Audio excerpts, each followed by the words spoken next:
Sangeet Kumar, Mr. Sangeet Kumar, the co-founder and CEO of Adverb Technologies. Mr. Kumar has been heading Adverb Technologies for over 5 years now. Adverb Technologies is a very innovative company in the field of warehouse automation and robotics, which implements automated workflows for its customers using advanced technologies such as AI, machine learning, and deep learning. Moreover, Mr. Kumar is a graduate of IIT Kharagpur, one of the most prestigious institutes in India. Over to Mr. Sangeet Kumar to take us through the fascinating world of robotics. Thanks for such a nice introduction. Should I start? Yes, you can start. Yes, okay. You can start. Sorry. Yeah, I'll be sharing a screen. So what I have done is for next half an hour, I'll speak about what we do in robotics and in which space we work, because robotics is a big space as such. And then another half an hour, I'll take the team on a tour to our factory from where I'm speaking. Robots being made, and I'll also take the team to the R&D center, which is also situated in this premise itself. So, good morning to all of you, and just I'm sharing my screen.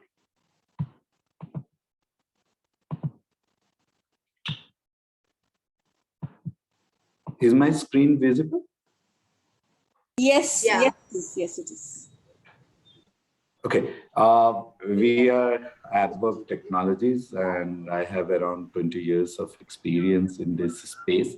So what exactly we do?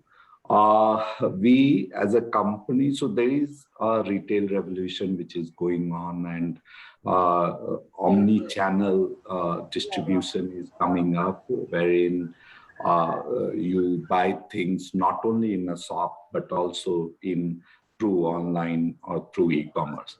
We work in the space of grocery, we work in the space of fashion and lifestyle, and we work in the space of digital. What do we do per se? Now, this is a vision: touching human lives by pioneering human-robot collaboration. And every word here is important. We want to touch human lives. And before this, I was working for a company, Asian Paints, and we used to make paints, and there are 30-liter containers, etc., which was supposed to be lifted by human beings for 8 hours, 10 hours, etc., which used to create health problems. And around 2005, we decided that all these dirty jobs will be done by robots. And that is how I got introduced into robots. Otherwise, I am a chemical engineer. And from then onwards, the journey has been great. And I think robots, until and unless it collaborates with human being in a work scenario, in an industrial scenario, it will not be valuable. And that is why this vision statement for us. So we touch human lives by pioneering human-robot collaboration. And one of the other things which I keep on saying is humans are for a certain kind of job, but because we did not have machines and robots available with us, even those kind of jobs for which we are not, humans are not designed for, we have been doing it. But with the advance in technology, that should not be happening. And that is one of our goals. Now, just a minute. Yeah, And these are the different kinds of robots that we build. Most of these are mobile robots, and starting from 6 kg payload to 1,500 kg payload. Now, I'll just go into a bit of detail. What kind of robots? So these are the various family of robots that we build. The first family is Dynamo. Dynamo robots are on natural navigation. And if some of you know this technology, it is like self-driving car. You don't give anything to the robot. So the robot, you don't have markers on the floor, or you don't have anything to guide the robot. Robot makes the map of the area, and where— Like a Rumba? No. Yes, to some extent, yes, but Roomba maps are not that advanced. So just imagine a Roomba is in a controlled environment. But like the concept is same, to map out the area that they're given and to work and move around it. Yes, it does have, it does make map of its own, but the map which it makes and the map which a robot makes, or a map which a car makes while traveling at 50 kilometers, 70 kilometers per hour are very, very different. So Roomba can see up to a distance of, let us say, 5 to 10 meters. That is what it can see at one point of time, and that is enough for it because it is not running at a speed. Robot, on the other hand, an industrial robot or Dynamo, can see up to 20 meters and 25 meters. A car, a self-driving car, can see much more than that. So 100 meters and much more than that, because it is running at a speed, and within seconds it will be reaching the space where it has already reached. So these are the nuances of the technology in terms of the map building, but it is not only building the map, it is also localizing in that map. Where are you in that map? That becomes very, very important as far as technology is concerned. So, and we have several such robots, and today you will see few of them. This is our 200 kg robot. We have 1000 kg robot. We have 1500 kg robot. And this is the kind of map gets created.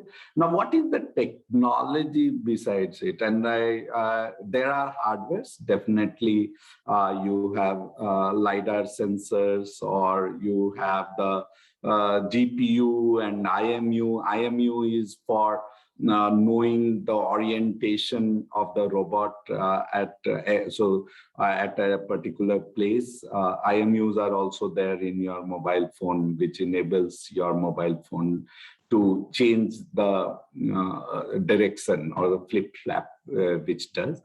And then you have all other kinds of sensors, ultrasonic, optical, etc.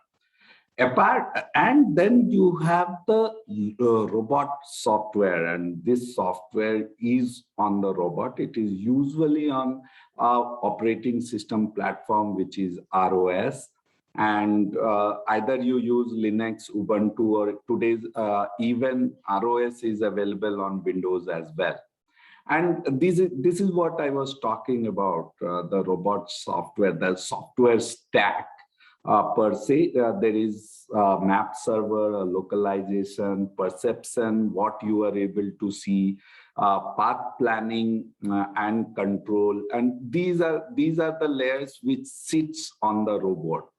Above this, if you have 50 robots, 100 robots, 200 robots working together, then you need to have fleet management system. So it is very intuitive for human beings to predict the movement of the person who is coming from opposite side. So if you are on on an airport and you are moving in one direction and there is a few people who are coming from the opposite direction, you exactly are able to tell without even thinking, it is subconscious, that this person will take a left turn or a right turn, and based on that you move yourself. This thing we have learned over a period of 10 years, 12 years as a kid when we go to the airport and we see the human behavior, etc., etc. We humans learn. But for a robot to learn this, it is a mammoth computing task. And this is what we try to solve by a fleet management system. These are some of the robots and for various applications. So you move tires on the robot, you move the goods on the robot. And these are robots typically you will find in Amazon warehouse or Flipkart or Reliance warehouse. So this is one of our installation where we have put around 30 robots, and this is at Reliance installation where it is moving and carrying 100 kg load, though it can carry 200 kg load. And moving goods from one place to another for picking application. This is another of the robot where it is tugging. So there it was carrying the load. Here it is pulling the load, and it is again on LIDAR, and it traverses in a narrow lane, and with differentiating between static obstacle and dynamic obstacle. This is in the Flipkart warehouse. Again, various different kinds of robots. This is 1,500 kg robot.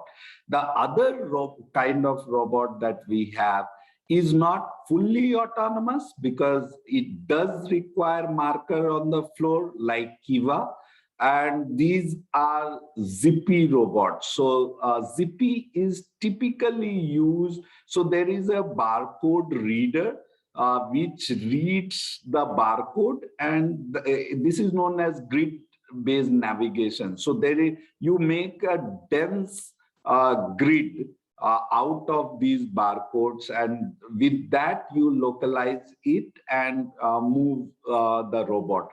Typically, this is used for sortation application. So sortation in a warehouse.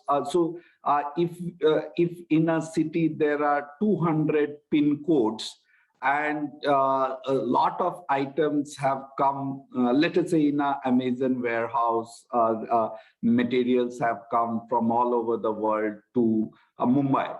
And from in Mumbai is a large city, so there would be around 200 pin codes.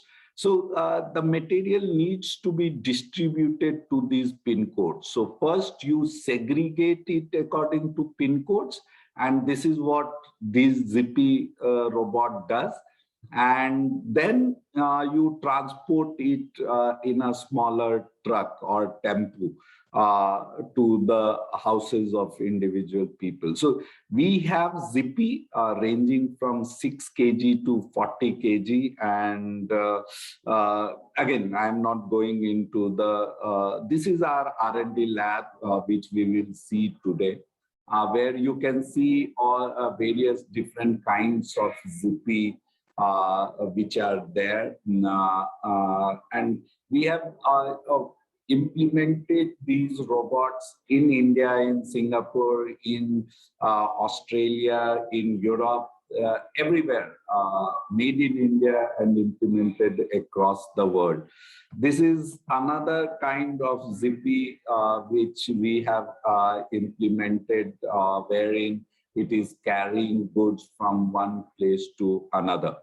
There is the third kind of robot that we build, which is robotic shuttles. And these are again for taking the goods from one place to another and keeping it in the rack. So today we will see this robot in operation in our factory. This is a R&D unit which we have in our factory, and the team would be working on this robot. This is for keeping the material. So when you need the items to, so if you have ordered, let us say, a Dove or let us say some kind of soap, and those needs to be picked for dispatch. So the material is brought by this robot to the picker for picking. Now, we are building, apart from these mobile robots, we also are building collaborative robot, and this is a 6-axis arm, and this product we have not launched it yet, and today you will see the version 0 of our. So when you do R&D, you build various versions. So this is version 0. And what is the difference between a normal 6-axis robot and a collaborative robot is when a collaborative robot does not require cage. So you can, as humans, you can work together with them. The moment you come in touch with them, the robot stops, because it has torque sensors in each of its arms. So the moment you touch, the robot stops, and it does not hurt you. Otherwise, earlier robots, the first generation robots which came into existence in 1980s, and where Japan and Germany took the lead, these were robots which needed to be caged because it could hurt human beings. Not intentionally, but because it moves fast and it carries heavy load. But collaborative robots is not like that. I will not get into the software of it. What do we use these collaborative robots or 6-axis robots for? Mostly it is used for picking application. And the picking application was one of the most complex problem for the robot. So if it is fixed one size material and you need to pick it from a conveyor and place it, yes, you can do it. And this robot has been doing for last 20 years. But when, like human beings, if there is a crate which has multiple items and you need to pick it, it is a mammoth challenge. In fact, till last year, there was no technology anywhere in the world to make it possible. Again, humans are that way one of the most complex being on the earth, and most intelligent being on the earth. And to do what humans can do like this by a robot, picking, seeing the items first. And computer vision is very, very different from human vision. It is 0101 what the computer sees, and then you have to make sense of lot of 010101. So this and imagine, and I'll just show you something. This is an experiment which was done by Berkeley University with a collaborative robot. This collaborative robot is from ABB. So the complexity of the problem is, it is very easy to see what is happening. So there is a lot of mixed items. And so this is how our eye sees. This is how a computer eye sees. And there is a depth camera which says what is the depth, and then you have to segregate the item. You have to make perfect guess that this item is different from other item, because in a camera you hardly are able to see it. Humans can see it. The depth and the perception is really great for humans, but for a robot to do the same thing, it is very, very difficult.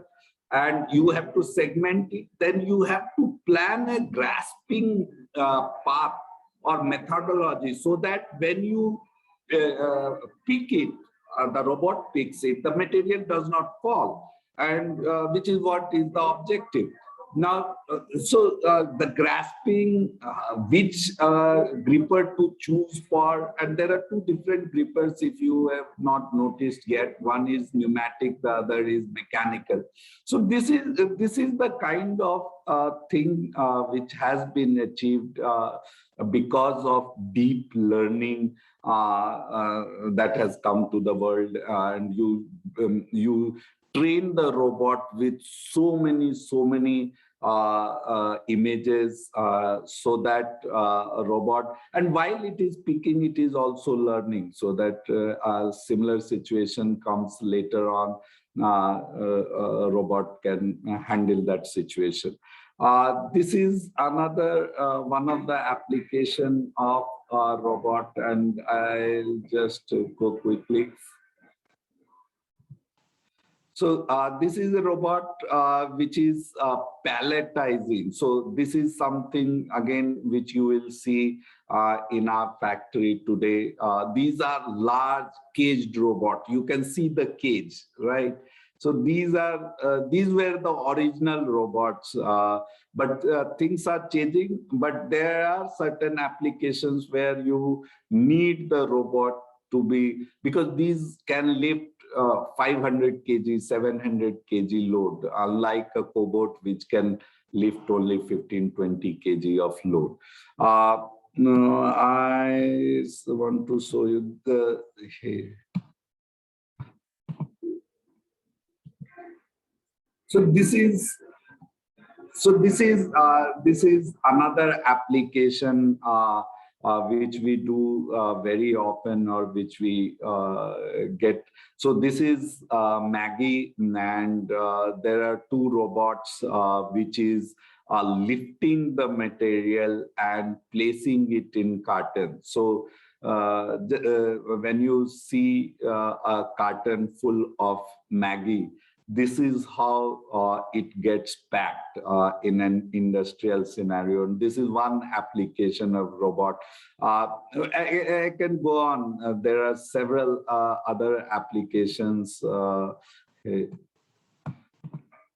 Now, this is another kind of robot, and these are really fast robots. These are spider robots or parallel robots, which is picking the item and placing it. This is another kind of robot that you will see today in our factory. Then there are the other thing which we do is mixing of mobile robot and a robotic hand. And this, in fact, if someone has, if you have read today's newspaper from Delhi, this is one application where we have used these robots for ultrasound. These are for medical applications, so tele-ultrasound. So with a haptic sensor, you are able to control it from a distance and know what is happening with the patient. I am not going into fleet management system and simulation. So before you actually run a robot, you run simulators, and you run the robot in simulator. One of the earlier simulator is Gazebo. which gets used, but in gazebo you can use only 2-3 robots at a time, whereas there are advanced platforms like Falcon Sim. It is a platform by Duality, or by NVIDIA there is Isaac Sim, which gets used, and maybe you would be using for building your robot or testing your program before you test it on the actual hardware. This is, as a company, we are in Noida, and we have office 100% subsidiary in Singapore, Australia, Netherlands, and we are opening another office in California, in US. So this is the factory where I'm sitting, and this is what I'll take you on tour today. And apart from this, you see the robots application today, it starts from so there are medical robots, there are wearable robots, so exoskeleton, like a watch or a smart digital eyewear.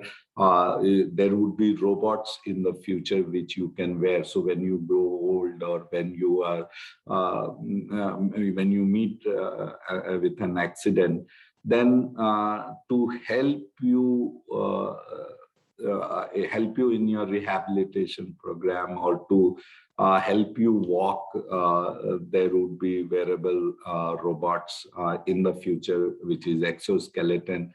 There are many companies which are working on it. We also are working in this space. Then there are surgical robots which are used for doing various kinds of surgery, etc.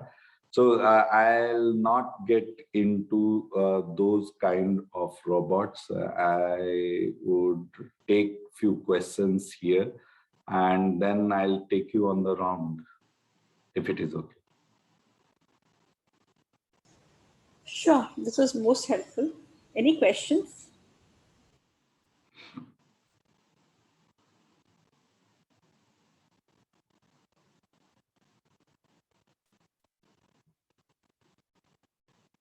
I have a question. Yeah, go ahead.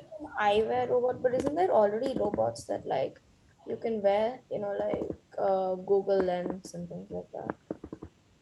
Yeah, but those are for a robot to be called as a robot, there are two things which needs to happen. One is it is a software.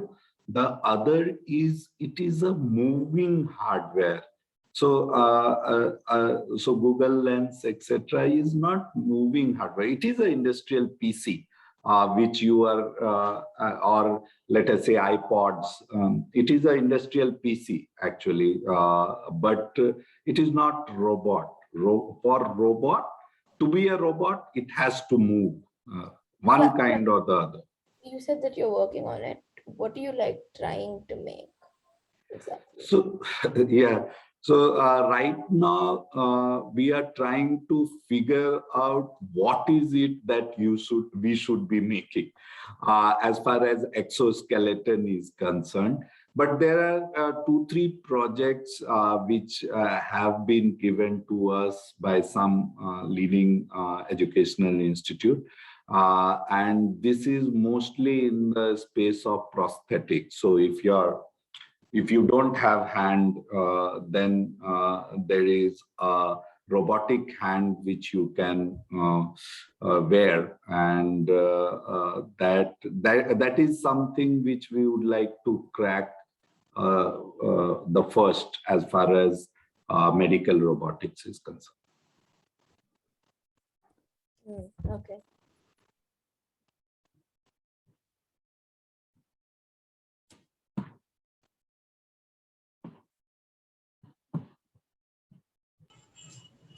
Any more questions? I think everyone's just excited to go to to take the virtual tour, Sangeet. Yeah, so I'll log off from this and I will log in with my iPad so that I can show you the factory. Okay. Hello, I have a question. Yeah, Kabir. Yeah. Are there robots for agriculture? Yes, there are robots for agriculture. In fact, today, not in India.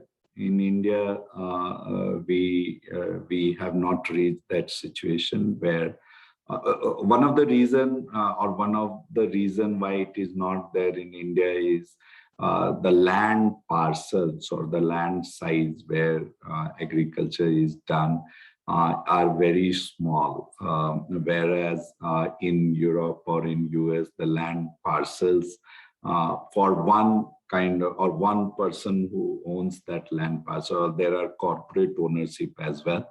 And those are huge in size. Now, what are robots used for in these in the field of agriculture? So it is used for putting the small saplings in the soil. It is also used for to remove the weeds from the. So it identifies, robots identifies what are actual productive crop and what is weed, and then it removes the weed. So there is a movement, the robot moves and it also removes the weed. The other application which is there in agriculture is the robots are used for plucking the fruits or vegetables. Replacing human beings in doing that.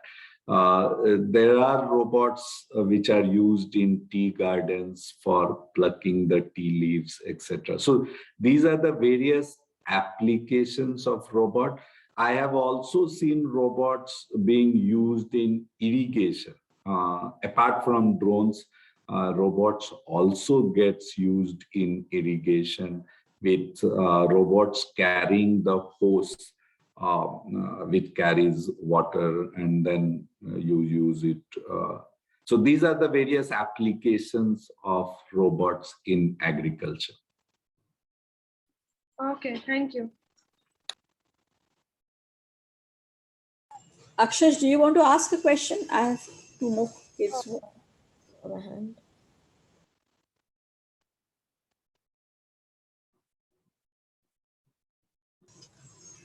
You're not audible. Samanvai, do you have a question? Yeah, so I wanted to ask, how do you connect prosthetic legs to the body or the nerves?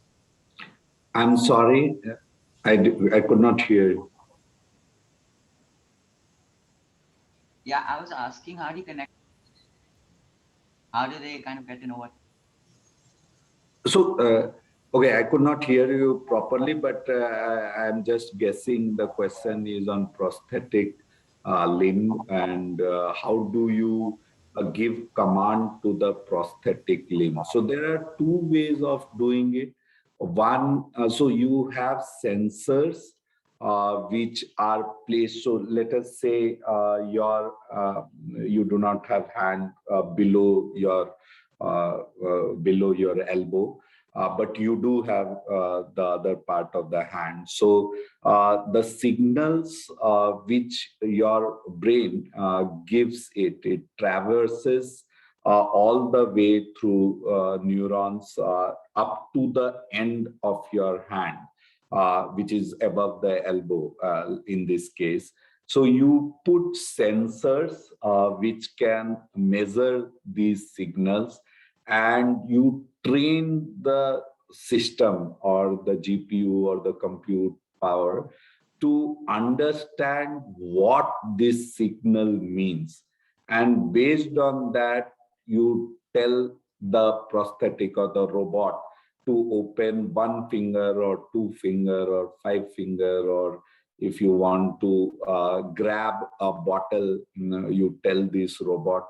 So this is how the communication happens, and it is one of the biggest challenge today to solve it. And there are I know professor so one of the professor at IIT Kanpur, Professor Ashish, who is one of the best person in this space, who is working in this area. But it is a great problem to crack.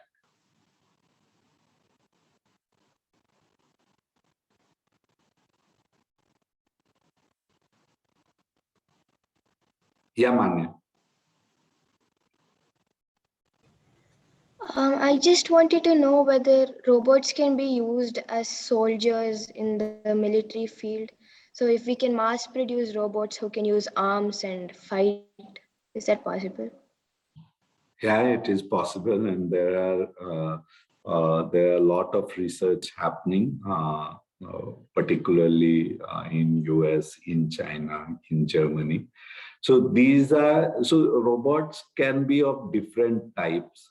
Now, one in battlefield, you can have autonomous tank with a gun which can go on the rampage according to your wishes. There can be humanoids, and humanoids loaded with weapons can do the same thing which autonomous tanker or autonomous system can do. Apart from that, there is a lot of research happening. So exoskeleton, I spoke about these exoskeletons, which you use when you have medical problem or when you are old. But exoskeletons today, which are wearable robots, gets used or are being tried in the military field as well, so that you enhance the capability of the human body by a robot or by wearing a robot, so that you can lift, let us say, humanly it is possible to lift 60 kg, 70 kg, not in Olympic gold, there you can lift 150, 200 kg, but usually 50, 60 kg. But with a robot assisting you, you can lift 150 kg, 200 kg very easily at high altitude, etc. So yeah, robots are being thought of, or robots might get used for military purposes in future.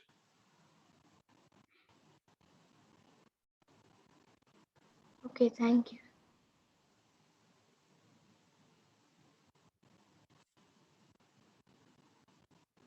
Should I? Yeah, you can. Sangeet. Yeah. Yes, sure. Just.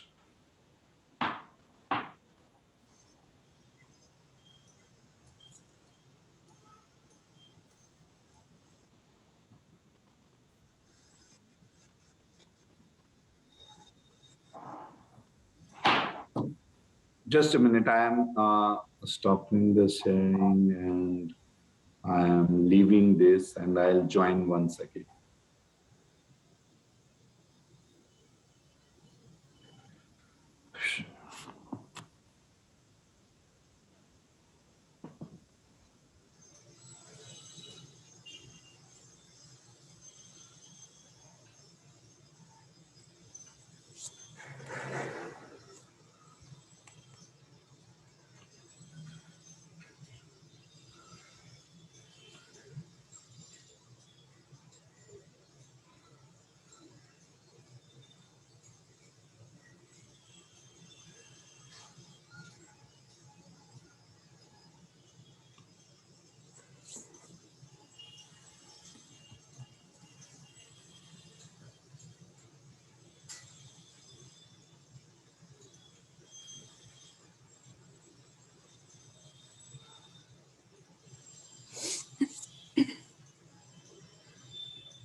Hello. Yeah, you're audible. Okay, so here I go.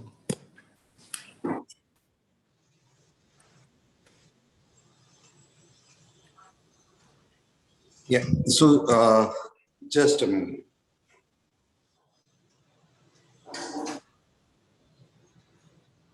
I will.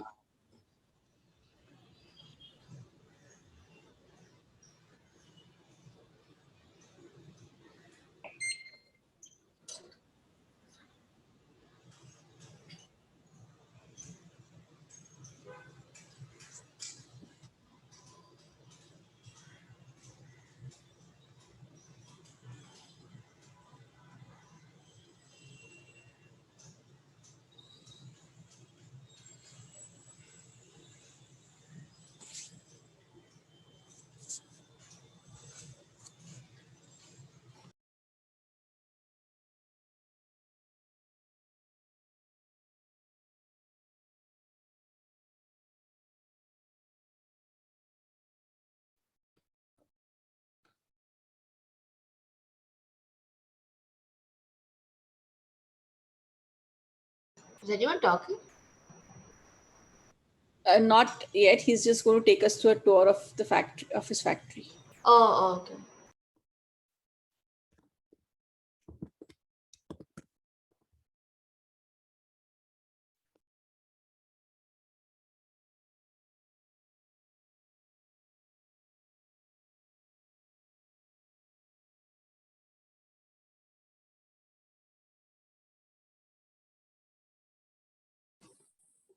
Are you able to see this? Yes. Yeah. Yes. Yeah. So this is one kind. So we have this is our R&D place where you see this is a graffiti that we have made. So a person transforming a transformer into the kind of robot that we make. So and these are various kinds of robots. So this is a 1-ton robot which is being made for Bajaj factory. This is another robot which is again a 1-ton robot.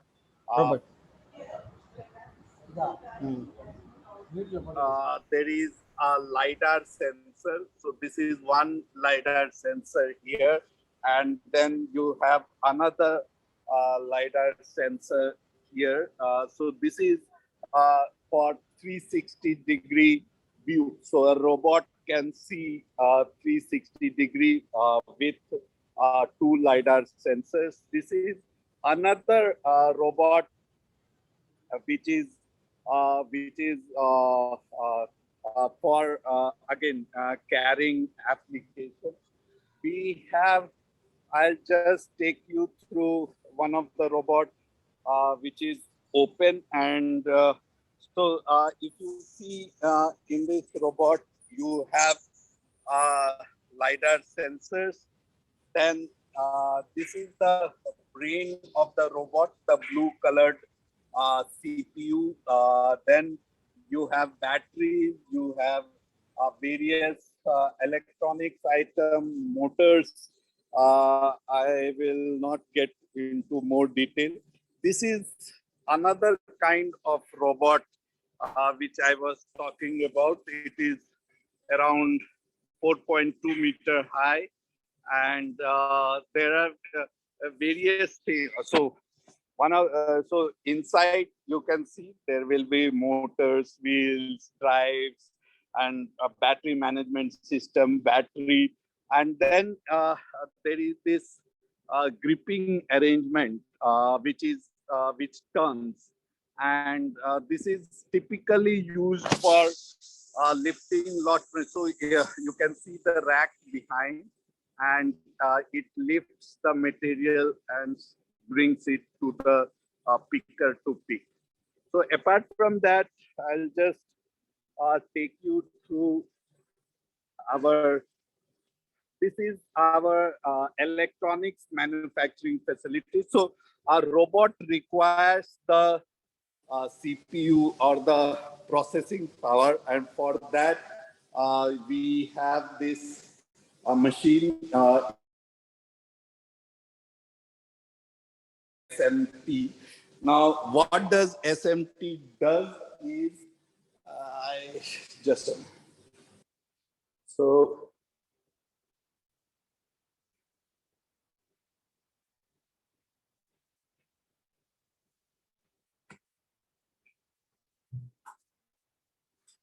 Yeah.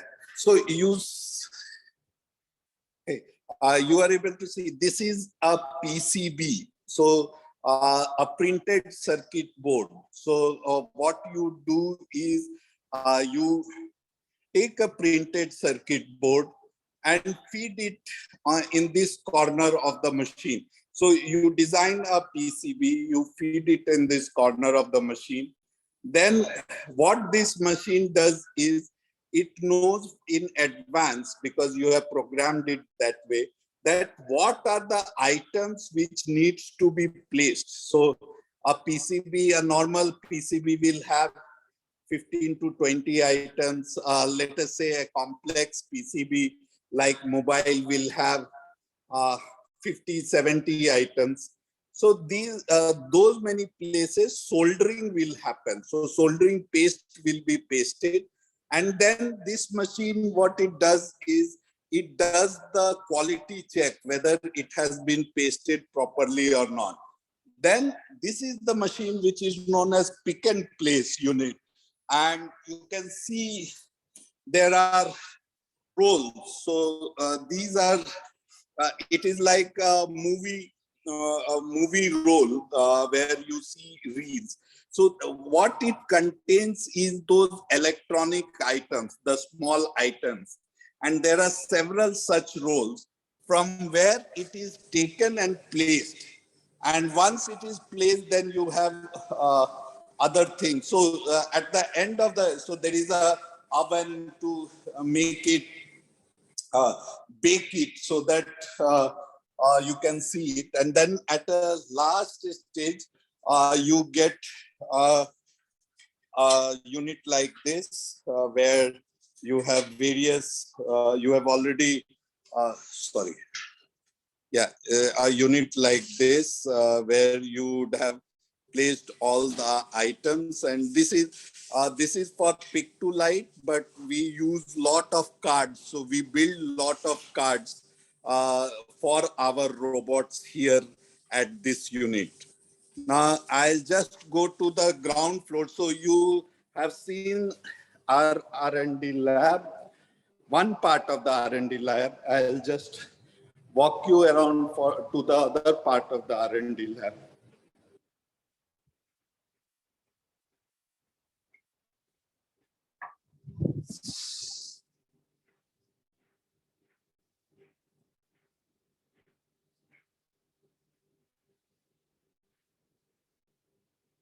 I also spoke about this robot, which was the spider robot.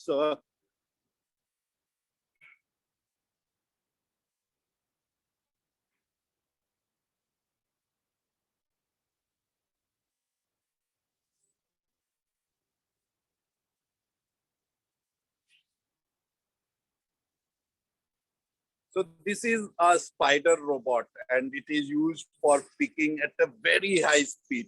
So it can pick up to 180 picks per minute.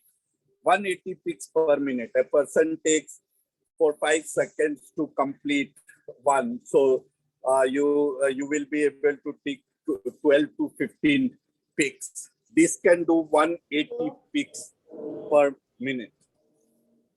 Sorry, per hour. Per minute, not per minute. Excuse me, sir. Hey, I'm not able to hear the question. I'll answer it a bit later. Is it okay? Okay.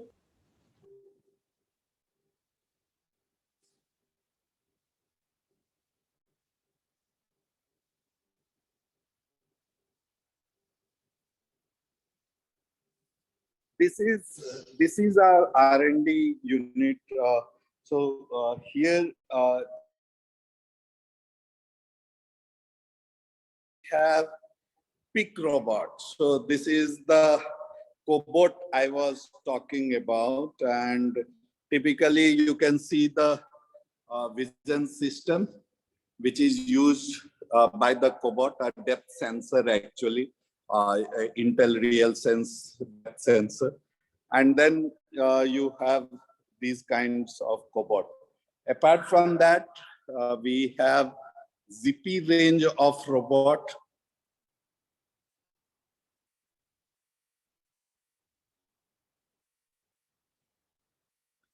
So this is the Zippy range of robot, again used for sortation application. The other Zippy is like this. So it is on the table.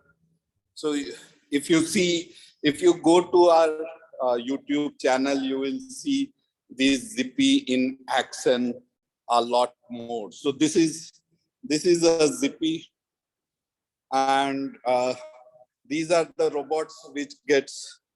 So these are the robots which gets used for the and if you see,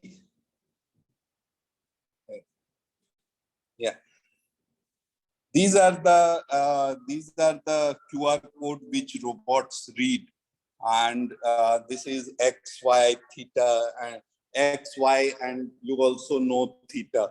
If theta is the angle, these are our first version of Zippy, and you also have all the pin codes. So the holes, the black holes which you are able to see are the pin codes.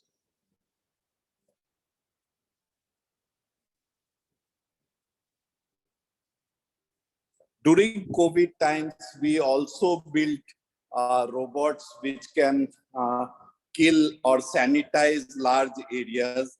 And this is our decimeter range of robot. We have sold it, many of these in US. This floor, we are celebrating Indian engineers. So at all these places, you will see Indian engineers being celebrated.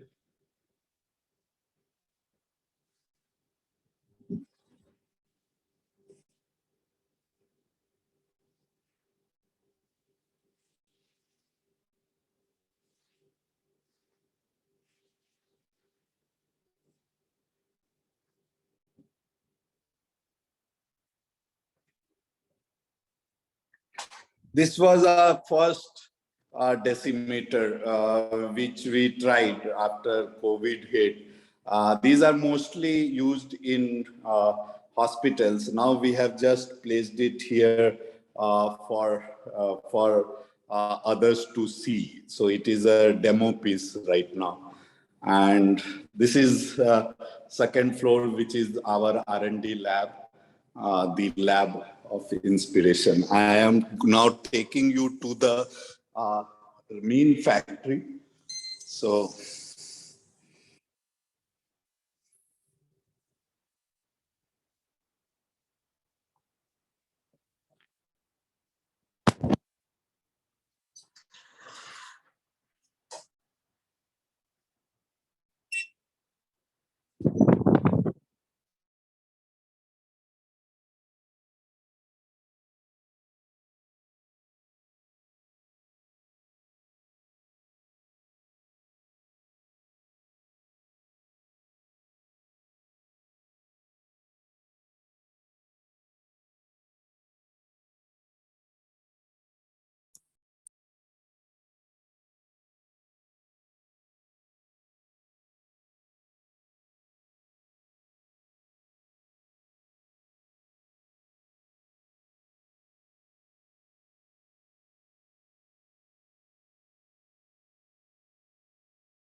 Sorry, I'm muted.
I am now.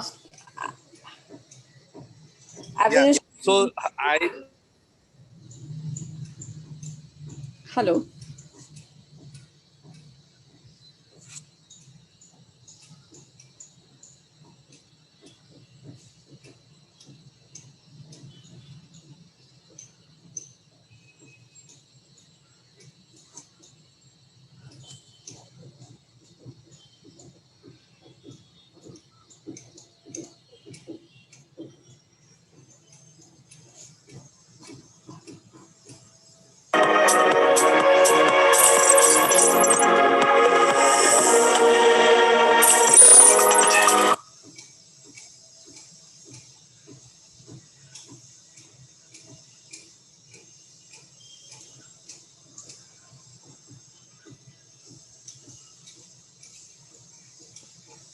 Sangeet, you're on mute. We can't hear you.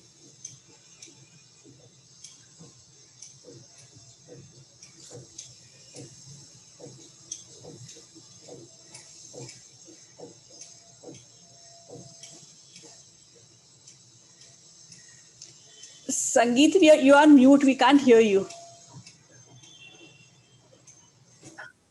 I'm sorry, I'm really sorry. So what I was saying is we make parts like this in this vertical milling center. We make parts like this.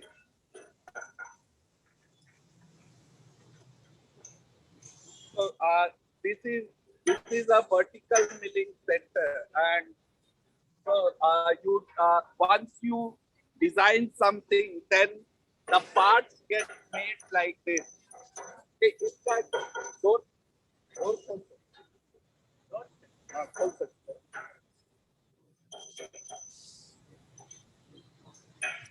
so you can see the parts getting made. So this is a machine which is making the parts here.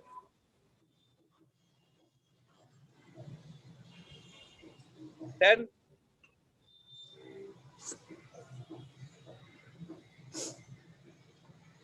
these are vertical milling centers. We have bending units.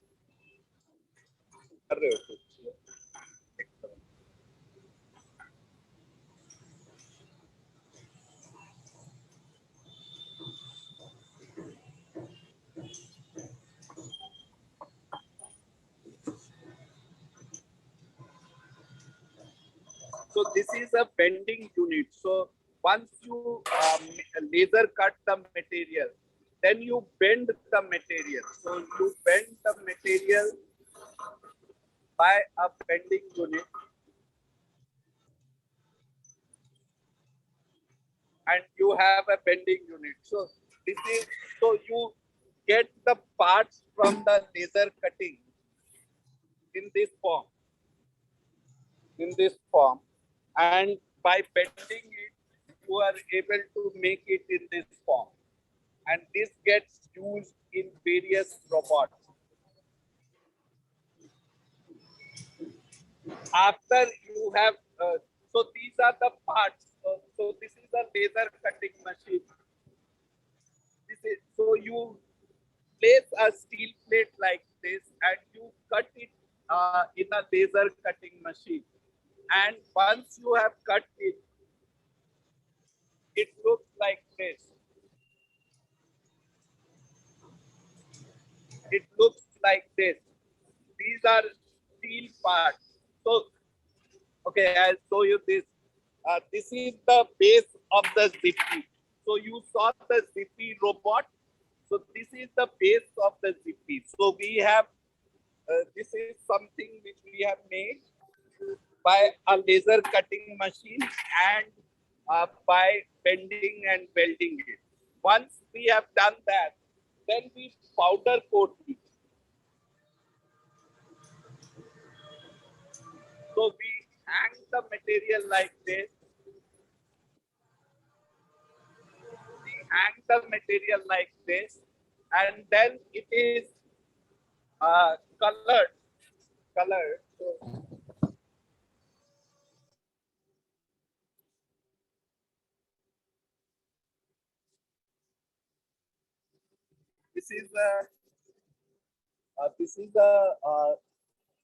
a German machine for coloring or painting the thing. So it is a painting board, and you will see these are the colored parts. So these are the parts which have been already colored now.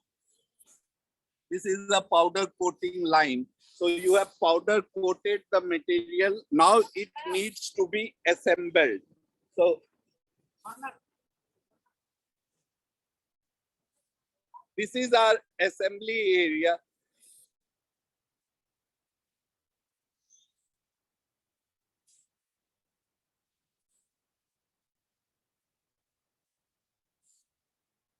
And I'll show you the assembly of various robots, how it happens. So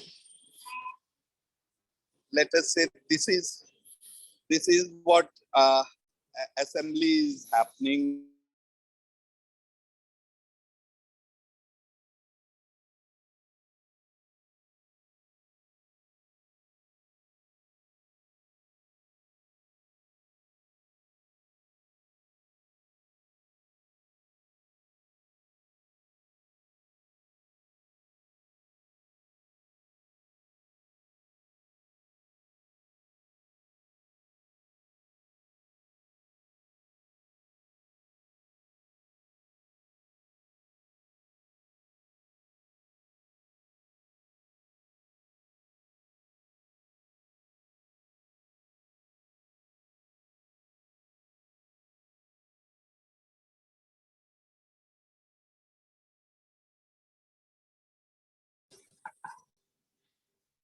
Yeah, we are making Zippy 100 Zippy for one of our clients.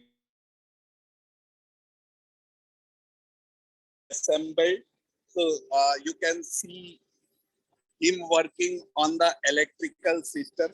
So so if you see, there is nothing here. There is nothing here. This is the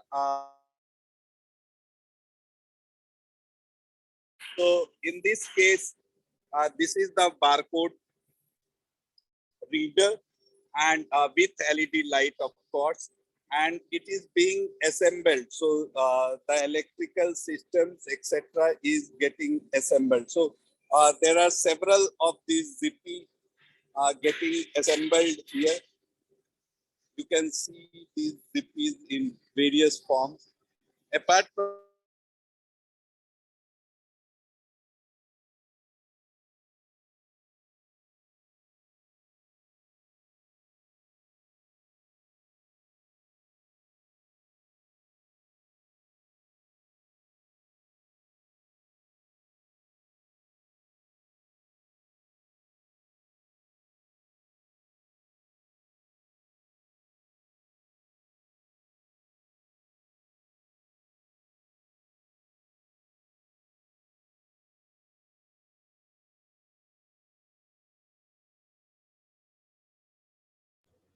So you're frozen.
Sorry, ma'am, I just had a question. When does this class end? Another 5 minutes. Yeah. Okay, because I have a class shortly after this, so I just wanted to check. Sangeet, you're not audible. yeah, so this is the robot this is the robot which is getting assembled. It is a 1-ton robot with various features. This is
He's just joining back. He's just sent me a text.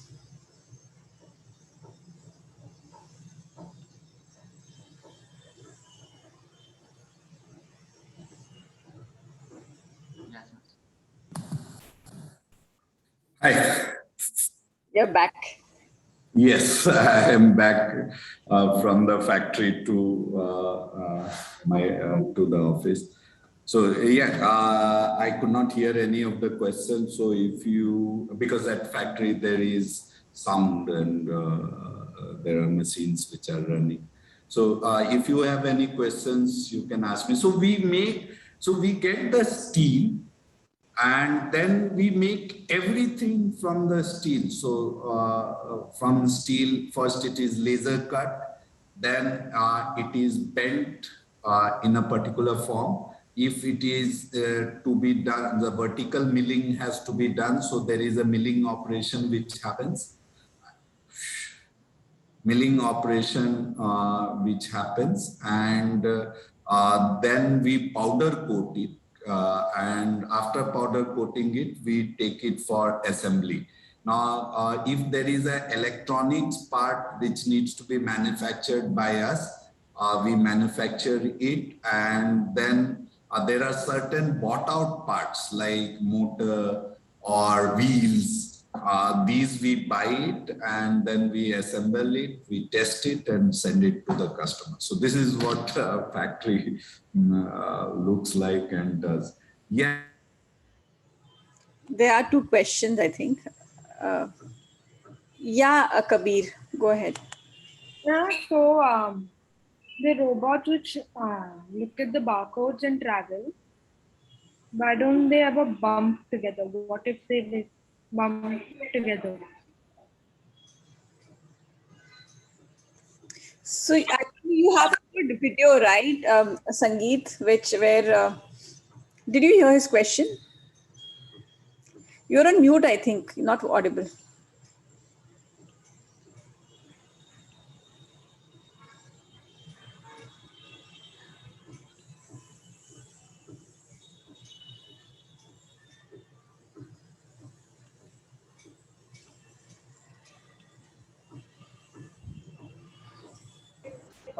I think I have to unmute. It is mute.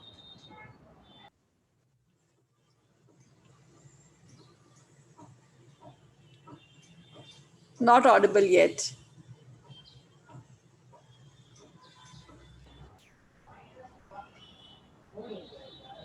I think he was in mute. He's just joining in again.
audio is still not enabled, Sangeet. We're still not able to hear you for some reason. I think it's in the bottom left corner of your screen. So you want to help him? What exactly is the problem? Hello, sir. So on the bottom left part of your screen, you should be having one option for mute. Beside that option, there's a small arrow. So you're not connected to the audio. That is why we're not able to hear you. So if you click on that arrow, you'll get a lot of options. So just select one option for your speaker. But if he wasn't connected to audio, then he wouldn't be able to hear us either. Yeah. Yeah, right. I'll just type it out. Present your screen and show if you want.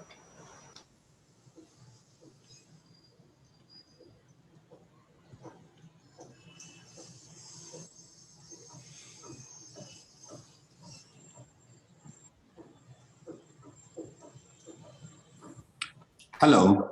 Yes, you're back. We can hear you now. Yes, so unfortunately,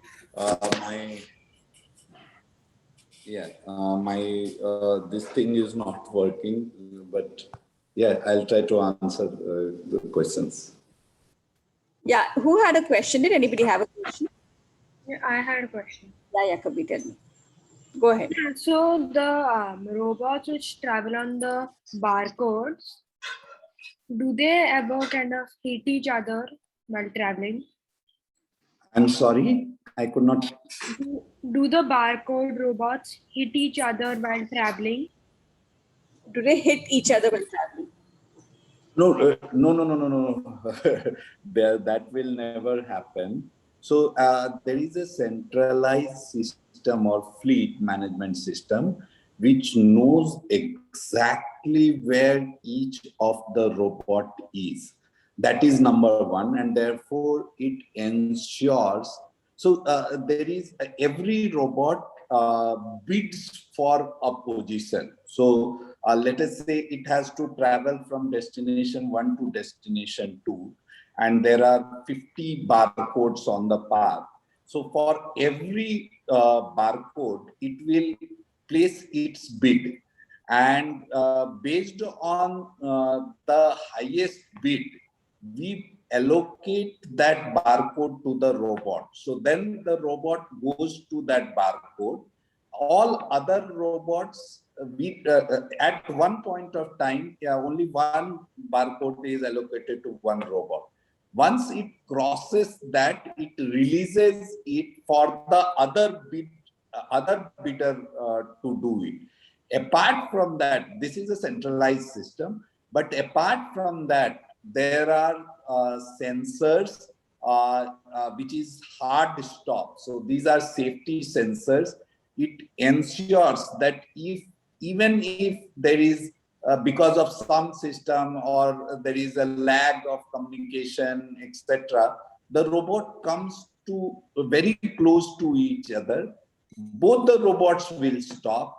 Then one robot gets the preference over the other robot, and it moves out of the path. So it is not only a path planning which happens, which ensures that every robot has a path, but also on the real-time basis, there is a traffic management system. Just imagine as if all the cars are robots on the street. Today, on the road or on the, there is a traffic light and you have to stop for certain minutes. And irrespective of whether there are less car or more car, you have to stop for that minute.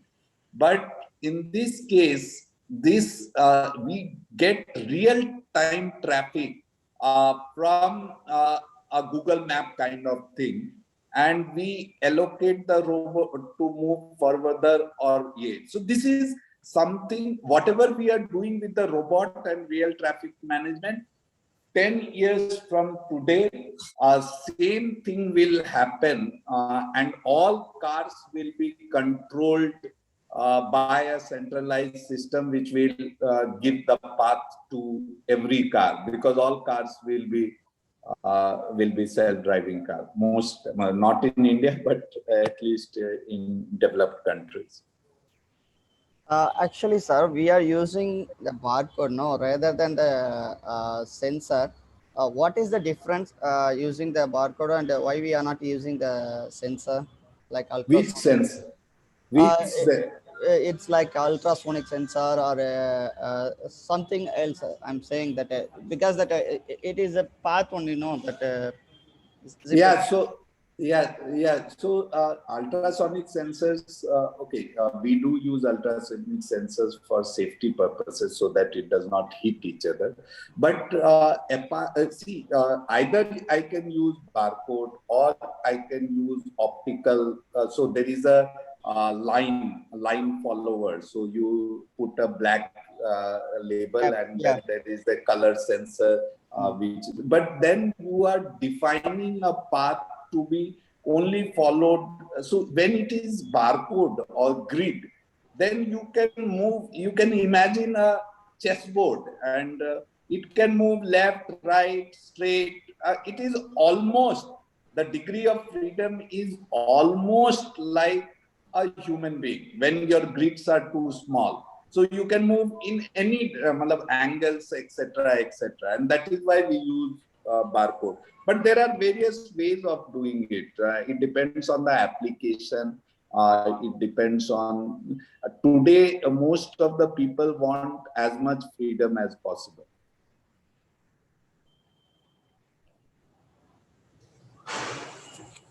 Is that barcode already we feed it that right, left, and center? No. Every barcode is unique, and we know the place of that barcode, and based on that, we decide it is the robot is moved. Okay. Cool. I think. Yeah. Yeah. So, Kirtana, do you want to say this was really hugely, one was inspiring and one was informative. There are two quick questions. Just who is it? Who has a question? Advait, quick one. Yeah, for the Zippy system, so you're using barcodes basically to navigate. So what are the challenges to convert it to a fully central based on computer vision? So barcode, okay, barcode reader is nothing but a image sensor, which is a computer vision. Yes, instead of barcode, I can use any other image. So, but there has to be an image for the grid to be located. Now, there are one or two companies in the world which are trying to not use barcodes or any other image for the grid location. What they are trying to do is every floor has a texture, and they are trying to read the texture, and based on that they are able trying to localize themselves. But there are many ways of doing it. Barcode is cost-effective way of doing it for Zippy kind of robot. But we also use, as I said, Dynamo robot, where it is fully autonomous. But the LIDAR sensor, one LIDAR sensor is 1,50,000. If it is a 3D LIDAR, then it is 6-7 lakh. And therefore, today, one autonomous car or self-driving car uses 8 LIDARs. And one LIDAR, 3D LIDAR, and one LIDAR is 6-7 lakhs. So 48 lakh is the cost of only LIDAR. And therefore, you do not see a lot of self-driving cars on the road yet, commercially available. So my question basically was, can't we just use one camera to control all the, basically using swarm, some technology, swarm robotics and things like that?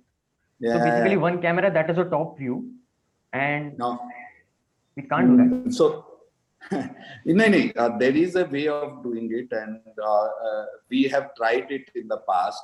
So, if you know Fraunhofer Institute in Germany, IPA, there is a lab, robotic labs, which effectively did it for Zippy kind of robot. But then they did not use one camera. they used 8 to 10 cameras, and these are high-speed detection cameras. Because your robot runs at 3 meters per second, and if you have several of them, the system becomes extremely costly. With one camera, you cannot do it because of the field of view restriction and because of the speed of the air. But with several cameras, you can do it in many labs, mostly not in industrial application, but in robotic labs. People are using it. IIT Kanpur has one such lab, but Fraunhofer Institute has the most advanced lab, and they tried what you are saying, and they were successful as well, but it was extremely costly. Thank you. Cool. The last question, Shaurya, do you have a question? Yes. So my question was with the whole barcode thing. So once a robot is on the barcode, you can tell which direction it is pointing and where exactly it is according to which barcode it is on. So after that, what does it do? Does it have like a gyro or something, or does it randomly move to a next barcode, and then according to that barcode, does it tell where it is? Yes, so it knows. So as I said, the system knows which barcode is ahead, and for that there is a bidding which happens.